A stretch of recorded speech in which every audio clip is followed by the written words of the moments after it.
हरे कृष्णा, राधे राधे, जय श्रीमन नारायण। गरुड़ पुराण की कथा, अध्याय 8। गरुड़ जी ने कहा, है ताक्षर्थ, मनुष्य के हित की दृष्टि से आपने बड़ी उत्तम बात पूछी है। धार्मिक मनुष्य के लिए करने योग्य जो कृत्य हैं, यह सब मैं तुम्हें कहता हूँ। पुण्य आत्मा व्यक्ति वृद्ध अवस्था के प्राप्त होने पर अपने शरीर को व्याधिग्रस्त तथा ग्रहों की प्रतिकूलता को देखकर और प्राणवायु के नाद न सुनाई पड़ने पर अपने मरण का समय जानकर निर्भय हो जाए और आलस्य का परित्याग कर जाने अनजाने में किए गए पापों के विनाश के लिए प्रायश्चित का आचरण करें। जब आतुर काल में उपस्थित हो जाए तो स्नान करके शालिग्राम स्वरूप भगवान विष्णु की पूजा करें। गंध, पुष्प, कुमकुम, तुलसी दल, धूप, दीप तथा बहुत से मोदक आदि नववेदों को समर्पित करके भगवान की अर्चना करें और प्रियनों को दक्षिणा देकर नववेद का ही भोजन कराए तथा अष्टोच्चर मंत्र ओम नमो नारायणाय तथा द्वादशाक्षर ओम नमो भगवत वासुदेवाय नमः मंत्र का जाप अवश्य करे। भगवान विष्णु और शिव के नाम का स्मरण करे और सुने। भगवान का नाम कानों में सुनाई पड़ने पर वह मनुष्य के पाप को नष्ट करता है। रोगी के समीप आकर बांधवों को शोक नहीं करना चाहिए। प्रत्येक मेरे पवित्र नाम का बार बार स्मरण करना चाहिए। विद्वान व्यक्ति को मत्स्य, कूर्म, वाराह, नारसी, वामन, परशुराम, राम, कृष्ण, बुद्ध और कल्कि भगवान की ये 10 अवतार हैं। इन 10 नामों का सदा स्मरण कीर्तन करते रहना चाहिए। जो मनुष्य रोगी के समीप उपयुक्त नामों का कीर्तन करते हैं वो ही उसके सच्चे बांधव कहे जाते हैं। कृष्ण, यह मंगलमय नाम जिसकी वाणी से उच्चरित होता है उसके करोड़ों महापातक तत्काल भस्म हो जाते हैं। ओम नमो नारायण नाम लेकर अजामिल भी भागवत को प्राप्त हो गया तो फिर जो श्रद्धा पूर्वक भगवान के नाम का उच्चारण करने वाले हैं उनके विषय में क्या कहना। दूषित चित्त वृत्ति वाले व्यक्ति के द्वारा भी स्मरण किए जाने पर भगवान उनके समस्त पापों को नष्ट कर देते हैं। यमदेव अपने किंकरों से कहते हैं, हे दूत, हमारे पास नास्तिक कंजनों को ले आया करो। भगवान के नाम का स्मरण करने वाले मनुष्य को मेरे पास मत लाया करो, क्योंकि मैं स्वयं अच्युतम, केशवम, राम, नारायण, कृष्ण, दामोदरम, वासुदेव, हरि, श्रीधर, माधव, गोपिका वल्लभ, जानकी नायक रामचंद्र का भजन करता हूँ। हे दूत, जो व्यक्ति ये कमल नयन, हे वासुदेव, हे विष्णु, हे धरणीधर, हे अच्युतम, हे शंख चक्रनी, आप मेरे शरण दाता हो, ऐसा कहते हैं, उन निष्पापी व्यक्ति को तुम दूर से ही छोड़ देना। हे दूत, निष्कंचन और रसज्ञ परमहंसों के द्वारा निरंतर आस्वादित भगवान मुकुंदन के पदारविद मकर रस से विमुख अर्थात भगवत भक्ति से विमुख और नरक के मूल गृहस्थी के तृणा से बंध है ऐसे असत्य पुरुष को मेरे पास अवश्य लाया करो। जिनकी जीवा पर भगवान के गुण और नाम का कीर्तन नहीं रहता, चित्त भगवान की चरना विंद का स्मरण नहीं करते, सिर एक बार भी भगवान को प्रणाम नहीं करते, ऐसे विष्णु के अपराध उपासक आदि कृत्यों को रहित असत्य पुरुष को मेरे पास अवश्य लाया करो। हे पक्षी नंद्र, जगत में मंगल स्वरूप भगवान विष्णु का कीर्तन ही एकमात्र महान पापों के अत्यधिक और एकांतरिक निवृत्ति का प्रायश्चित है। नारायण ने पराडन मुक्त करने वाले व्यक्ति के द्वारा किए गए प्रायश्चित्रण के बुद्धि प्राणी को उसी प्रकार पवित्र नहीं कर सकते जैसे मदिरा से भरे घट को गंगा जी सदृश नदियाँ पवित्र नहीं कर सकती। भगवान कृष्ण के स्मरण से पाप नष्ट हो जाते हैं। इसी कारण जीव नरक को नहीं देखते और स्वप्न में भी कभी यम और यमदूतों को नहीं देखते। जो व्यक्ति अंत काल में नंद नंदन भगवान श्री कृष्ण के पीछे चलते हैं, ऐसी गाय को ब्राह्मण को दान देते हैं, वह मांस, हड्डी और रक्त से परिपूर्ण बैतरणी नदी में गिरता अथवा जो मृत्यु के समय में नंद नंदन इस प्रकार की वाणी का उच्चारण करता है, शरीर धारण नहीं करता अर्थात मुक्त हो जाता है। अतः पापों के समूह को नष्ट करने वाले महाविष्णु के नाम का स्मरण करता है अथवा गीता और विष्णु सहस्र नाम का पठन अथवा श्रवण करता है, एकादशी का व्रत रखता है, गीता, गंगा जल, तुलसी दल, भगवान विष्णु का चरना अमृत और नाम ये स्मरण काल से मुक्ति देने वाला है। इसके बाद धृत और सुवर्ण सहित अन्य दान का संकल्प करे।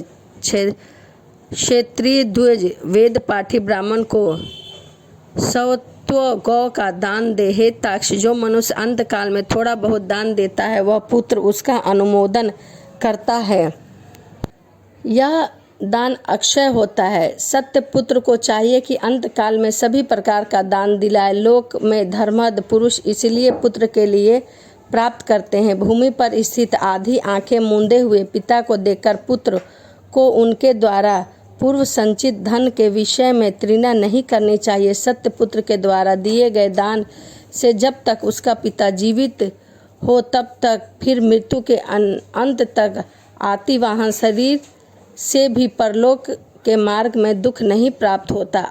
आतुर काल और ग्रह काल, इन दोनों कालों में दिए गए दान का विशेष महत्व है। इसीलिए तिल आदि अष्ट दान अवश्य देने चाहिए। तिल, लोहा, सोना, कपास, नमक, सप्त ध्यान, धान, जौ, गेहूं, उड़द, काकुन या कंकुनी और चना, ये सप्त ध्यान कहे गए हैं। भूमि और गाय, इनमें से एक का दान भी पवित्र करने वाला है। यह अष्ट महादान महापातकों का नाश करने वाला है, अतः अंत काल में इन्हें अवश्य देना चाहिए। इन दानों को जो उत्तम फल है उसे सुने। 3 प्रकार के पवित्र तिल मेरे पसीने से उत्पन्न हुआ है। असुर, दानव और दैत्य तिल दान से तृप्त होते हैं। श्वेत, कृष्ण और कपिल भूरे वर्ण के तिल का दान वाणी, मन और शरीर के द्वारा किए गए विविध पापों को नष्ट कर देता है। लोहे का दान भूमि के हाथ रख कर देना चाहिए। ऐसा करने से वह जीव यम सीमा को नहीं प्राप्त होता और यम मार्ग में नहीं जाता। पाप कर्म करने वाले व्यक्ति का विग्रह करने के लिए यम के हाथ में कुल्हाड़ी, मूसल, दंड, तलवार तथा छुरी शस्त्र के रूप में रहते हैं। यमराज के आयुग को संतुष्ट करने के लिए यह लोहे का दान अवश्य करना चाहिए। इसीलिए यमलोक में सुख देने वाले लोह दान को जरूर करें। श्याम मूत्र, श्याम मर्ग, उदरम्भ, शेषम्भ नामक यम के महादूत लोह दान के सुख प्रदान करने वाले होते हैं। हे ताक्ष, परम गोपनीय और दोनों में उत्तम दान को सुनो, जिसके देने से भूलोक और स्वर्गलोक के निवासी अर्थात मनुष्य, भूत, प्रेत और देवतागण संतुष्ट होते हैं। बहुत काल तक यह सत्यलोक में निवास करते हैं। इसके पश्चात लोक में रूपवान, धार्मिक, वाक्पय पट्टू, श्रीमान और अतुल्य पराक्रमी राजा होते हैं। कपास का दान देने से यमदूत से भय नहीं लगता और लवण्य का दान देने से यम दूर रहते हैं। लोहा, नमक, कपास, तुल्य और स्वर्ण के दान से यमपुर में निवासी चित्रगुप्त आदि संतुष्ट होते हैं। सप्त धान्य प्रदान करने से धर्मराज और यमपुर के तीनों द्वार पर रहने वाले अन्य द्वारपाल भी प्रसन्न रहते हैं। धान, जौ, गेहूं, मूंग, उड़द और 7वां चना, ये सप्त ध्यान कहे गए हैं। जो व्यक्ति 100 गाय और 1 बैल जितनी भूमि पर स्वतंत्र रूप से रह सके, विचरण कर सके, उतनी विस्तार वाली भूमि गौ छर्म कहलाती है। इसका दान अवश्य देना चाहिए। राज्य में किया हुआ अर्थात राज्य संचार में राजा से होने वाले महापाप और व्रतों का सेवन और अन्य किसी दान से नष्ट हो जाता है। हे गरुड़, अन्य दोनों का फल अल्पे होता है, किंतु पृथ्वी दान का पुण्य प्रतिदिन बढ़ता रहता है। भूमि का स्वामी होकर जो ब्राह्मण को भूमि नहीं देता, वह जन्मांतर में किसी ग्राम में एक कुटिया तक नहीं प्राप्त कर सकता और जन्म जन्मांतर में अर्थात प्रत्येक जन्म में दरिद्र होता है। भूमि का स्वामी होने के अभिमान से जो भूमि का दान नहीं करता, वह तब तक नरक में निवास करता है जब तक शेष नाग पृथ्वी को धारण करते हैं। इसीलिए भूमि का दान अवश्य करना चाहिए। बाल्य अवस्था में, कुमार अवस्था में, युवा अवस्था में, वृद्ध अवस्था में अथवा दूसरे जन्म में, रात में, प्रातः काल, मध्य, अपहरण और दोनों संध्या कालों में शरीर, मन और वाणी जो पाप किया करते हैं, वे सभी पाप तपस्या और सदाचार से युक्त वेद विद ब्राह्मणों के उपस्कर युक्त दान सामग्री सहित और दूध देने वाली कपिला गौ के एक बार दान देने से नष्ट हो जाते हैं। दान में दी हुई गौ अंतकाल में गौदान करने वाले व्यक्ति का संचित पापों को नष्ट कर देता है। सत्य पात्र में दिया गया दान लक्ष्य गुना होता है। उस दान के दाता को अंत फल प्राप्त होता है और दान लेने वाले पात्र को प्रतिग्रह दान देना का दोष नहीं लगता। दूसरों के द्वारा पकाए गए अन्न को न खाने वाला अर्थात स्वयं पापी ब्राह्मण रत्नापुर पृथ्वी का दान लेकर भी प्रतिग्रह दोष से लिप्त रहता है। विष और शीत को नष्ट और मंत्र और आग भी क्या दोष के भागी होते हैं। अर्थात गाय दाता को नरक में ले जाती है और अपात्र प्रतिगृहिता को 101 पीढ़ी के पुरुष के सहित नरक में गिराती है। इसीलिए अपने कल्याण की इच्छा करने वाले विद्वान व्यक्ति को अपात्र गाय दान अवश्य करनी चाहिए। एक गाय एक ही ब्राह्मण को देनी चाहिए। बहुत ब्राह्मणों को एक गाय कदापि नहीं देनी चाहिए। वह गौ यदि बेची या बांटी गई हो तो 7 पीढ़ी तक वे पुरुष को जला देती है। हे खगेश्वर, मैंने तुमसे पहले बैतरणी नदी के विषय में कहा था, उसे पार करने के उपाय भूत गौदान के विषय में मैं तुमसे कहता हूँ। काले और लाल रंग की गाय को सोने के सींग, चांदी के खुर और कांसे के पात्र की दोहरी सहित 2 काले रंग के वस्त्र में आच्छादित करे, उसे कंठ में घंटा बांधे तथा कपास के ऊपर वस्त्र सहित ताम्र पात्र और स्थापित करे और लोह दंड सहित सोने का यम मूर्ति की स्थापित करे और कांसे के पात्र में धृत रखकर यह सब ताम्र पात्र के ऊपर रखे। ईंख की नींव बनाकर उसे रेशमी सूत से बांधकर पृथ्वी पर गड्ढा खोदे एवं उसमें जल भरकर ईंख की नाव उसमें डाले। उसके समीप सूर्य की देह से उत्पन्न हुई धेनु को खड़ी करके शास्त्रीय विधि विधान के अनुसार उनके दान का संकल्प करे। ब्राह्मणों को अलंकार और वस्त्र का दान दे। गंध पुष्प अक्षत आदि से विधान पूर्वक गाय की पूजा करे। गाय की पूंछ को पकड़कर ईंख की नाव पर पैर रखकर ब्राह्मण को आगे करके इस मंत्र को पढ़े। हे जगन्नाथ, हे शरणा वत्सल, भवसागर में डूबे हुए शोक संताप की लहरों से दुख प्राप्त करते हुए जनों के आप ही रक्षक हैं। हे ब्राह्मण श्रेष्ठ विष्णु रूप भूमि देव, आप मेरा उद्धार कीजिए। मैंने दक्षिणा के सहित यह बैतरणी रूपनी गाय आपको दी है, आपको नमस्कार। हे महाभाव, यम मार्ग में 100 योजन विस्तार वाली उस बैतरणी नदी को पार करने की इच्छा से आपको इस बैतरणी गाय का दान देती हूँ, आपको नमस्कार। हे बैतरणी धेनु, हे देवेशी, यम द्वार के महामार्ग में बैतरणी नदी के पार करने के लिए आप मेरी प्रतीक्षा करना, आपको नमस्कार है।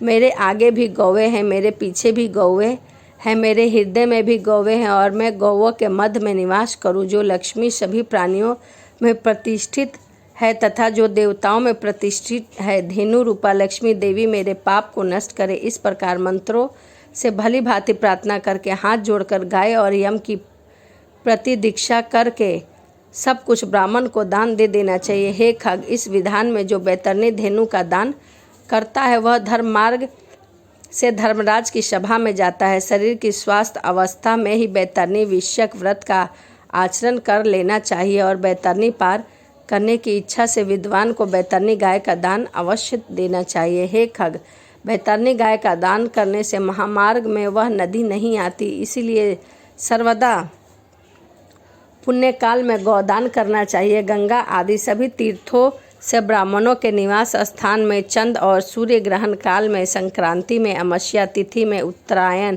और दक्षिणायन, ये विष्णु और व्यतीत पात योन में, युवती तिथियों में तथा अन्य पुण्य कालों में उत्तम गौदान देना चाहिए। जब कभी भी श्राद्ध उत्पन्न हो और जब भी दान के लिए सुपात्र प्राप्त हो, वही समय दान के पुण्य काल है, क्योंकि संपत्ति स्थिर है, शरीर नरवश है, संपत्ति सदा रहने वाली नहीं है और मृत्यु प्रतिक्षण निकट आती जा रही है। इसीलिए धर्म का संचार करना चाहिए। अपने हाथ में अपने कल्याण के लिए दिया हुआ अल्पकाल वह दान अक्षय होता है, उसका फल भी तत्काल प्राप्त होता है। दान रूपी पात्रे को लेकर जीवन परलोक महामार्ग में सुख को जाता है। धन पुत्र पत्नी आदि बांधव, यह शरीर भी सब कुछ अनित्य है, इसीलिए धर्म आचरण करना चाहिए। जब तक मनुष्य जीता है तब तक बंधु बांधव, पिता आदि संबंध रहता है। मरने के क्षण मात्र से ही संपूर्ण स्नेह संबंध खत्म हो जाते हैं। जीवित अवस्था में अपनी आत्मा ही अपना बंधु है, ऐसा बार बार विचार करना चाहिए। मरने के अंतर्गत कौन उद्देश्य दान देगा, ऐसा जानकर अपने हाथ में सब कुछ दान दे देना चाहिए, क्योंकि जीवन अनित्य है। बाद में अवस्था उसकी मृत्यु के पश्चात कोई भी उसके लिए दान नहीं देगा। मृत शरीर को काठ और ढेले के समान पृथ्वी पर छोड़कर बंधु बांधव विमुख होकर लौट जाते हैं। केवल धर्म ही उसका अनुगमन करता है। धन संपत्ति घर में ही छूट जाती है। सभी बंधु बांधव शमशान से छूट जाते हैं, किंतु प्राणी के द्वारा दिया हुआ शुभ कर्म परलोक में उसके साथ पीछे पीछे जाता है। शरीर आग में जल जाता है, किंतु किया हुआ कर्म उसके साथ जाता है। प्राणी जो कुछ पाप अथवा पुण्य करता है वह सर्वत्र भोगता है। इस दुख पूर्ण सागर में कोई भी किसी का बंधु नहीं है। प्राणी अपने कर्म संबंध से संसार में आता है और फल भोग कर कर्म का क्षय होने पर पुनः चला जाता है और उसकी मृत्यु प्राप्त हो जाती है। माता पिता, पुत्र, भाई, बंधु और पत्नी आदि का परस्पर मिलन प्याऊ और एकमात्र हुई जंतुओं के समान अथवा नदी में बहने वाले काष्ठ समूह के समान चंचल अर्थात अस्थिर है। किसके पुत्र, किसके पौत्र, किसकी भार्या, किसकी पत्नी, धन संसार में कोई किसी का नहीं। इसीलिए अपने हाथ से हमें स्वयं दान देना चाहिए। जब तक धन आपके अधीन है तब तक ब्राह्मण को दान कर दे, क्योंकि धन दूसरों के अधीन हो जाने पर दान देने के लिए कहने का साहस भी नहीं होता। पूर्व जन्म में किए हुए दान के फलस्वरूप यहाँ बहुत सारा धन प्राप्त होता है। जो मनुष्य पत्र, पुत्र, पुष्प, फल अथवा जल मुझे अभिव्यक्त से समर्पित नहीं करता, उस सत्य कर्म के द्वारा भक्ति पूर्वक दिए गए पदार्थ को मैं प्राप्त नहीं करता। इसीलिए विधि विधान पूर्वक हमें अवश्य दान देना चाहिए। थोड़ा हो या अधिक इसकी कोई गणना नहीं होनी चाहिए। जो पुत्र पृथ्वी पर पड़े हुए आतुर पिता के द्वारा दान दिलाता है वह धर्मात्मा पुत्र कहलाता है, पूजनीय होता है। माता पिता के नियमित जो धन्य पुत्र के द्वारा सत्य पात्र को समर्पित होता है, उससे पुत्र पौत्र और प्रौण पौत्र के साथ वह व्यक्ति स्वयं भी पवित्र हो जाता है। पिता के उद्देश्य के किए गए दान से 1000 गुना, बहन के उद्देश्य से किए गए दान को 10,000 गुना और सहोदर भाई के नियमित किए गए दान से अनंत गुना पुण्य प्राप्त होता है। दान देने वाला उपद्रवग्रस्त नहीं होता, उसे नरक यातना नहीं प्राप्त होता और मृत्यु काल में उसे यमदूत से भी कोई भय नहीं होता। हे खगे, यदि कोई व्यक्ति लोभ के अतुल्य काल में दान नहीं देता, वे कंजूस पापी मरने के अंतर्गत शोक गमन होता है। आतुर काल में आतुर के उद्देश्य से जो पुत्र पौत्र, सहोदर भाई, सगोत्री, बहन, पत्नी, सुजन्य हृदय दान नहीं देते वह ब्रह्म हत्यारे हैं, इसमें कोई संशय नहीं है। इस प्रकार गरुड़ पुराण के अंतर्गत सहोद्वार में आतुर दान निरूपण नामक 8वां अध्याय यहीं समाप्त होता है। तो इसी के साथ 8वां अध्याय यहीं समाप्त करते हैं। वीडियो बहुत लंबी हो गई है। अगली वीडियो में मैं आपके साथ 9वां अध्याय, गरुड़ पुराण का 9वां अध्याय शेयर करूंगी। तो चलिए इसी के साथ मिलते हैं अगली वीडियो में। और वीडियो आप पूरा ज़रूर देखें, इससे आपके पाप और पुण्य जीवन हमें किस प्रकार जीना चाहिए इसकी सीख मिलेगी। तो चलिए इसी के साथ मिलते हैं अगली वीडियो में। राधे राधे, जय श्रीमन नारायण, हरे कृष्णा।